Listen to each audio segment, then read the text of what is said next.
Welcome to today's strategy session.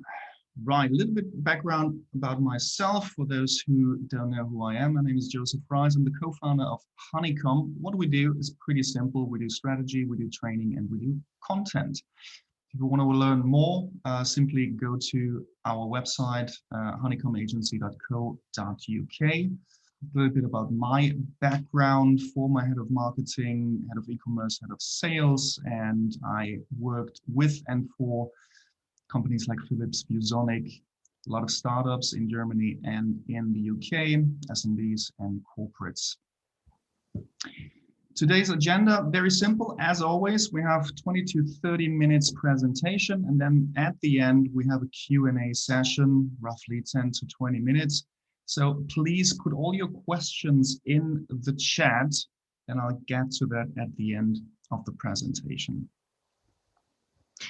Also, remember that we have weekly deep dives into sales, marketing, leadership, business growth strategies, and topic every Tuesday, 6:30 London time. You see, we're on Meetup, so just join our group and we'll keep you updated, and make sure that you RSVP to every session that you would like to join us. Question. Surprise. Let's start it differently this time. Who has worked with sales scripts or call guides? Just raise your hand in the chat so I know if you are familiar with sales scripts or not. And if not, that's absolutely fine. Good. Let's move on. Why do you need a sales script? A sales script sounds so 80s, so 70s, maybe even 90s, outdated, but actually it's not. A sales script is a very good companion and a very good tool that will help you close more sales. So why you need a sales script? Pretty simple. The first 15 seconds in every sales call pave the way forward into the conversation. So the initial opening, how you go into the sales call, how you introduce yourself, that's absolutely crucial. And if that fails, it's most likely that your sales call will fail. So you got to get it right, and you have to nail it within the first 15 seconds. And you have to show confidence, of course. If you go in there not being confident, then that's, the vibration and I would say the atmosphere in the call is not very good. You have to be confident because you have to be confident about the product that you sell, about the services that you sell. So confidence is absolutely crucial. And if you're not confident by nature, that is a habit and that is a trait that you can train, that you can make it a habit to be confident. The more sales calls you make, the more confident you will be. And also it's important to take control of the conversation right from the start. You have to lead the conversation because you want the lead or the prospect to do the things that you want them to do in the sales call, because you need to gather information. So with confidence, you can take control of the conversation, and that will help you go through the whole sales call. And also, it's absolutely okay to read from the script, especially the opening part, especially the first 15 seconds. Absolutely fine for you to sit down, have it in front of you or on a second screen or monitor, and just read it. The only thing I would say is don't sound too robotic. Just make it your own, but it's absolutely okay to read from the script. As I said, don't be a robot. Nobody likes that. Make the words your own with your own tonality and your own flow of words. It also helps you to build rapport, right? The more confident you are in what you have to say and what you want to say, the better the chances are that you can build rapport. And rapport is absolutely crucial. And the only thing how you can do that is really by practicing. So you have to do that over and over again. You can do role plays, which is absolutely fine with a friend or a colleague or someone else. But basically, the more calls you make, the better you will become. And I'm talking a really large scale calls, right? There are sales organizations where you do 30 calls a day, 50 calls a day, 100 calls a day.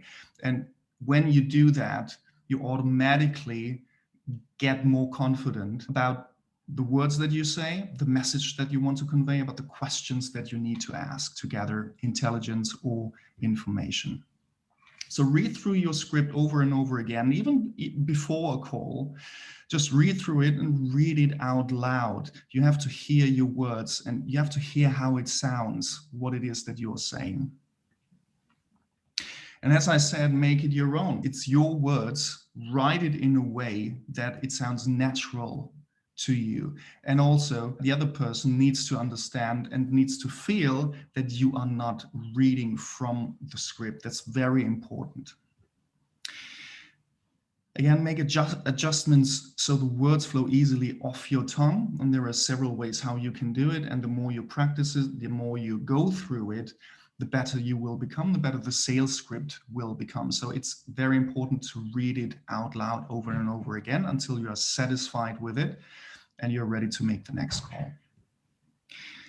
And once you finalize the sales script or the call guide, just stick with it. If it works, don't change it, just stick with it with every call that you have.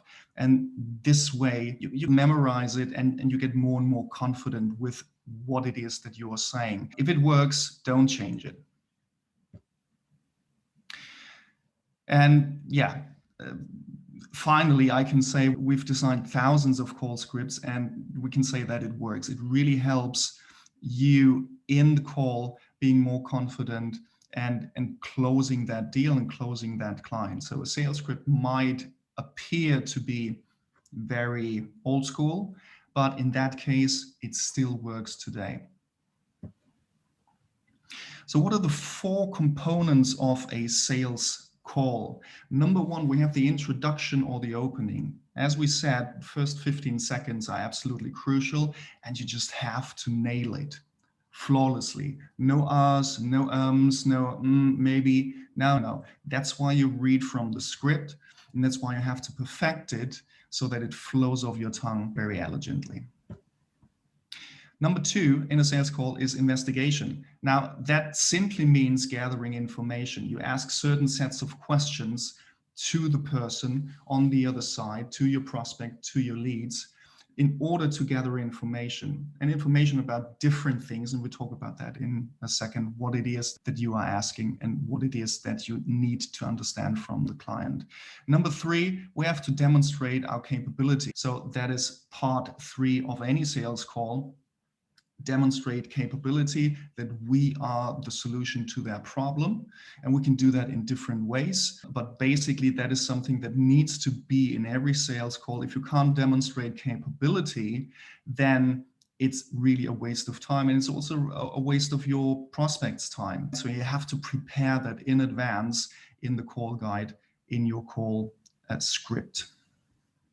And then number 4, obtaining commitment. Right? So you know what the prospect or the lead has to do, you know what the desired outcome is for you, and you have to obtain that commitment from the person you are calling.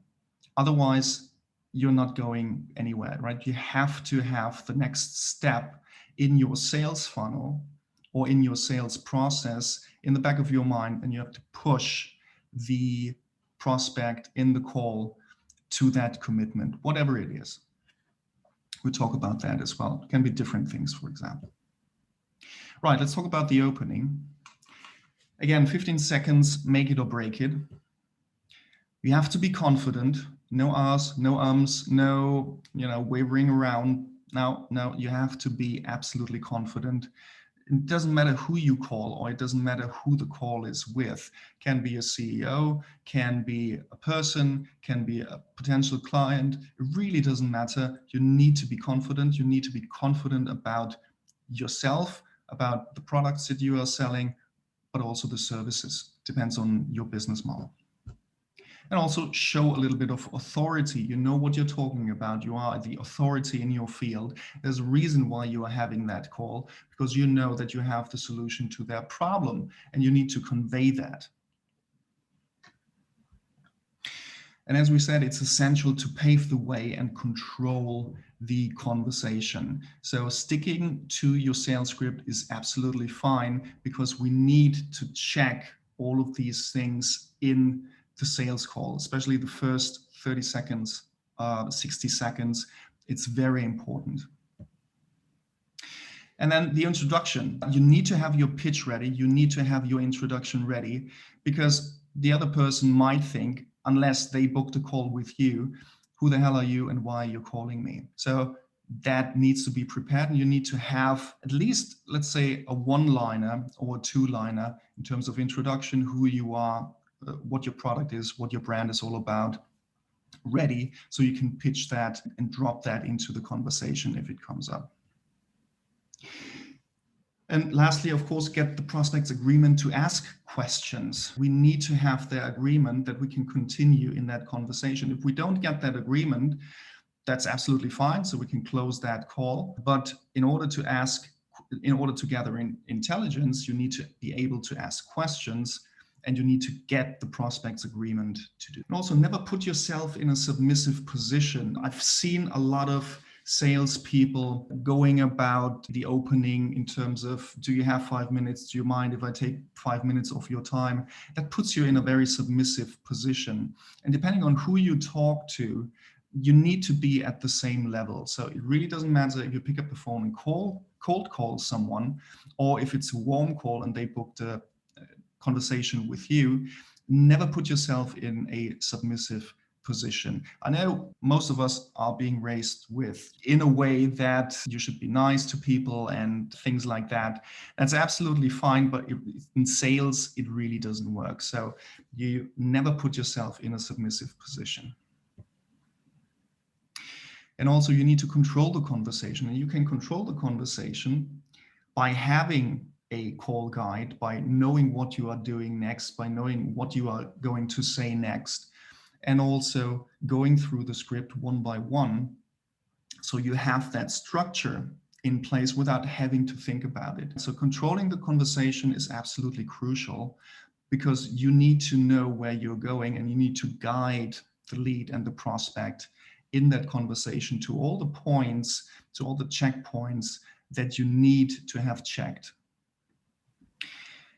And also, of course, you can do it in a way so you can let the prospect think that they are in control, where in reality it is you who controls the conversation. And the most simple way to do that, by the way, is by asking questions, right? The one who is asking the questions usually is in control of the conversation. And you can lead the conversation by asking the right questions at the right time. And lastly, building trust and rapport. You can do that very simply by a phrase that's called "show me." So do a little bit of research about the person or the business you're having a call with. Go to the website, go to their social media, understand what they are all about, and also understand what their pain might be. So show me is absolutely crucial to build trust, build authority, and build rapport with the prospect on the other side. Investigation. Now comes the fun part. There are different sets of questions that you should be asking in order to gather intelligence and in order to investigate the prospect and to find out if it's a good fit for your business or not. Number one are situation questions. What's the prospect's or the lead's situation, right? So where are they at? What's the business? What's the business size? Business model, and so on. So you need to understand the situation first. Or if you provide a certain product or a certain service, you need to understand the situation in the business of your lead, of your prospect. Even if it's B2C, it's same thing, right? You have a solution. You need to understand if your solution is a good fit for the lead, for the prospect you talk to. And you can only do that by asking these situation questions. What's the prospect's situation? And then you lead into problem questions. And now that's the fun part, because we need to understand what are their challenges without actually asking them or spelling out, hey, what are your challenges? What are you struggling with? So there are a lot of phrases that we use where you can basically dig out the problems without making them feel that they can't handle it themselves. So there are certain ways that you can phrase a question to get the information that you need and basically letting them keep their face. And then implication questions, right? They have a problem. We now know that. We now know their situation in the business or in personal life. So what are the implications of that problem that they have, or multiple problems that they have? What's the implication on the business? What's the implication on their personal life? If they don't do anything about it, what does life or business look like in 6 months' time or 12 months' time? Again, there are sets of questions that we use regularly where this is really just as easy as it can get to basically make the prospect understand that they have a problem and letting them tell you their pain point. So what's the implication of that problem on their business if they didn't do anything about it? And there are certain ways how you can phrase these questions and put them forward, again, just to gather information, but also to build up the sales conversation and the sales call so you can ultimately provide the solution even without pitching and then close the deal. So these are all not random questions and random points in a sales call. These are all proven to be highly effective. And I've been using that every day. And I know that it's highly effective because you can absolutely nail a prospect down, quote unquote, in the most gentle way, having control over the conversation and then leading them towards ultimately the close of the sale, which is what you want to do in every call. And then we have a need payoff question. So we know that they have a problem. We know what would happen if they didn't do anything about it. And that means that they have a need for a solution. And we need to ask questions about the need payoff. Not only the need, but the payoff. So if you had XYZ that would provide you with ABC, would that be a benefit? And usually the answer is yes. So that's one example of how we can phrase a need payoff question. Again, that puts you in a position where you don't have to pitch, because pitching is old school, right? Nobody sells anything anymore by pitching, especially not in a cold call. Nobody's interested in that. But if you go through all of these sets of questions, and then at the end, you ask the need payoff question, you have that prospect at a place where they feel the pain, where they feel the implication of it, where they see that you have the solution for them, but also they understand what their benefit would be, what their advantage would be to go with your solution. That's the need payoff question sets. Also, remember to ask open questions, right? We don't use closed questions that the prospect could answer with yes or no, or at least we try to minimize these questions. Open questions basically lets the prospect explain in their own words what the situation is, what the problem is, what the implications could be, and also what benefits they would expect from a solution. So open questions are absolutely great. And you should always listen more than you speak. That's why open questions are so important. No pitching, absolutely no pitching at all. We don't go in the call and say, hey, we've got a new product, do you want to buy it? No, we don't do that. And also throughout the conversation, we don't do that. We do, and that's the only time that we do pitch in a mellowed down way in the opening, in the introduction. Who are we and what do we do? And then when we go to the need payoff questions right at the end, that's when we can present our solution and the benefits to the client. Also, it's very important to understand how you can use positive and negative phrasing. So we never speak positively about their situation. So how easy is it for you to do that? No. If they hear easy, subconsciously, they say, oh, I don't have a problem. If you rephrase the question to how difficult is it for you to do X, Y, Z? How time consuming is it for you to do X, Y, Z? What implications, if you didn't do anything about it, would that have on your business or your family? So psychologically, you need to have an understanding of how you can phrase these questions in a way that is beneficial to you, but also beneficial to the prospect, because you need to give them the comfort that they can open up to you in the conversation, and you just need to grab all the information that you can get, gather all the intelligence, because that ultimately leads then to the close. Demonstrate capability. We have to show how can we solve the prospect's issues and challenges. Again, not really pitching, right? So once we've gone through the whole script and the sales call, and we are at the last part of it, last part before the close, only then is the time to show the benefits of working with us, or buying our product, or buying our services, or whatever it is that you are selling or providing. We can't do that at an earlier stage. We need to build the whole conversation up so that we can then come in and say, okay, this is your problem and this is a possible solution. We know a thing or two about it. Here's what we can do for you. And the benefits would be ABC. Again, as I said, still no pitching, right? We have to rephrase it in a way that we focus not on the features, but on the benefits for the prospect. It's not a client yet. We still have work to do. So we focus on the benefits, not so much the features, right? We don't say this car is great because it's black and white and it has these great tires and stuff like that. We don't do that. A benefit would be it can take you from A to B in less time with less gasoline consumption than competitors, for example. So the benefits need to be on the back of our minds all the time, and then we can present it on a silver plate to the prospect in the call.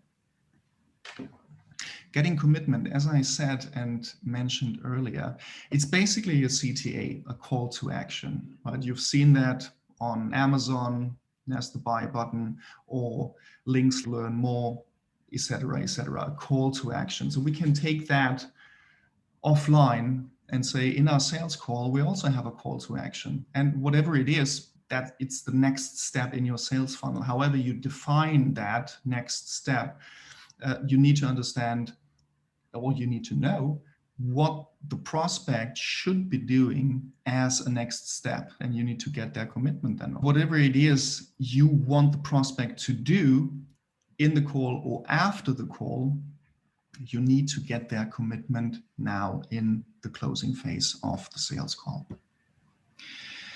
Objection handling, I think that's the fun part of it, because it's a game of chess. If you prepare your sales script and call guide in the way that we've just outlined, I would rather say it's objection prevention as opposed to objection handling. And it's very easy to explain. So you need to design your sales script or call guide in a very specific way that is not pitching, but basically based on asking questions, asking the right questions, and active listening without pitching at all. So if you do that and you stick to that from start to beginning, then you will eliminate a lot of the typical objections. You still have some, oh, I have to think about it. Oh, that's expensive. Yeah, sure. But we can basically minimize the amount of objections that we have by designing our sales script in the way that we just outlined. So design the questions based on reverse psychology, right?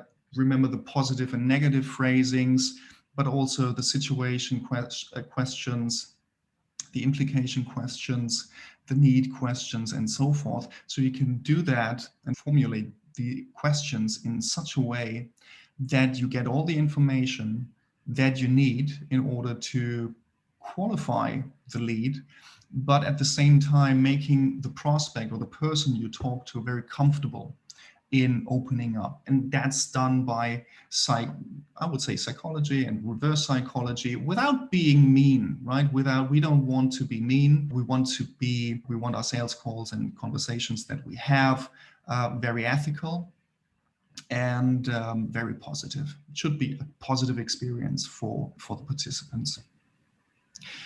Let the prospect tell you their pain.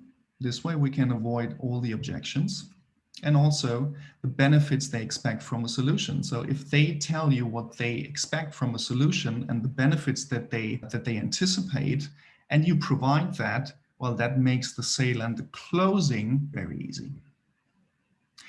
And then you present your solution, of course, and close the deal. And that prevents roughly 95% of any objections. So that was an excerpt from our full one-day sales training. We go in all the details because we have a full day. That was an overview of how you can design a sales script and a call guide and prepare yourself for the call and also prepare yourself to close more deals, more clients, more leads than you would without having a sales script. If you want to know more about that one-day sales training, just go to honeycombagency.co.uk/sales-training.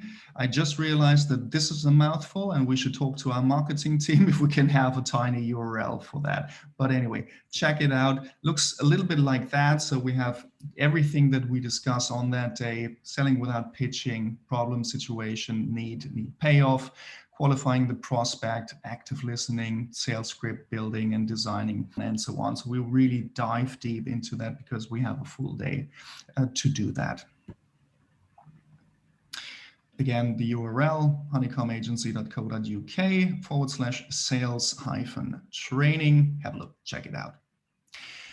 Thank you very much for your time. Before we go to the questions, I've got a favor to ask. If you've gotten value out of this strategy session or the previous strategy sessions, I very much appreciate if you could send me 1 or 2 lines via email or on LinkedIn or Meetup, or record a short video, 10 seconds, 20 seconds, 30 seconds, that we could use as a testimonial. So that would be absolutely great. And now, your questions, if you have any. I don't see any in the chat, which is surprising. I would love to have some questions. So if you have any questions about sales script or closing or conversations with a lead, then put it in here. Otherwise, I will then close this strategy session and hope you've gotten more than enough value out of it. I was just wondering, in the, you say you have a one-day sort of strategy session. I was wondering, what's your kind of view on tonality when speaking with prospects? Very good question. Very good question. Tonality has a lot to do with authority and controlling the conversation. So tonality is absolutely crucial. And to take it a step further, tonality in combination with NLP, neuro-linguistic programming, meaning matching and mirroring the person you talk to, that's the best way to lead a conversation, right? You have to adapt your tonality to the prospect, to the person you talk to, right? If he's or she is cheerful, then you can be a little bit more cheerful, right? If they are more reserved and it's like more calm, then you just mirror that, right? And you can calm yourself. So if you ask, how are you doing today? And he says, and you say, wow, excellent, perfect. If they respond with, I'm all right, then you say, okay, excellent. So you change the tonality accordingly to what you hear and feel, and maybe if it's an in-person meeting, you see also from the prospect. That's a very good question. Very good. What about body language? Same. Absolutely.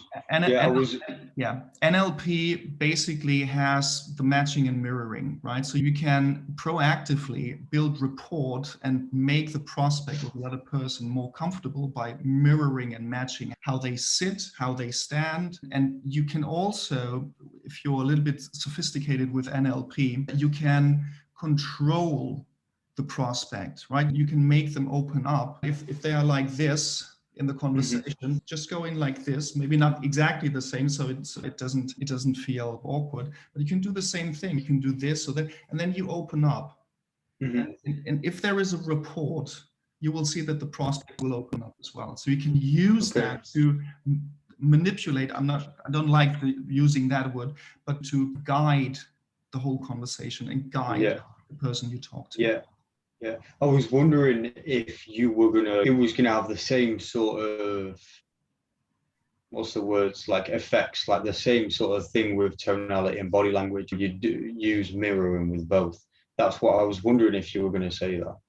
Yeah. But, yeah. Thanks for letting me know. We have a question in the chat, and so it's the last 3 minutes. Thank you, Aniko, for that question. Do I use the same method in email sales? That's very different, because what we talk about here, it depends on your business model, of course. If it's e-commerce, it's slightly different. You can basically use psychology and the right wording and tonality also in the written form to push a sale forward, to give them confidence and give them the good feeling about your e-commerce business, for example. If you have the possibility to pick up the phone and talk to them, do that, right? Your phone is the number one tool for closing. If you have the opportunity to get on a phone or Zoom call or meet in person, always do that. Email is good to warm the conversation up, but I would always say get on the phone. Get them on the phone, at least talk to them, and then you have better ways to really control the whole conversation and a higher chance to close it. Last 2 minutes. If we have no more questions, again, I thank you for your time. Again, for your participation as well. No worries, you're welcome, Aniko. If you have further questions about email marketing or email sales funnels, just drop me a message on Meetup or put it in the comment or connect with me on LinkedIn. You'll find me quite easily and we can discuss about that. Absolutely fine. Perfect. I'll take it. We have a wrap. We can call it a wrap. Thank you very much for your time. I'll see you again next week, Tuesday, same time, 6:30. I think we're talking about content marketing next time. Everything's on Meetup. Just check it, RSVP. And then I wish you a very good evening. And thank you again. And until next week. Thank you very much. Joseph, as well, did you get the message that I sent on LinkedIn? It was literally just a quick question that I was going to ask you. I think I didn't have time to reply. I'll do that straight away. Let me have a look and I'll reply to you. Give me 5 minutes. No worries. Thank you. I'll get something for I'll do a couple of sentences or a quick video. Fantastic. For the thing as well. Appreciate it. No worries. All right. No worries. Thank you very much. Thank you very much. Have a good evening. Bye-bye. Thank you.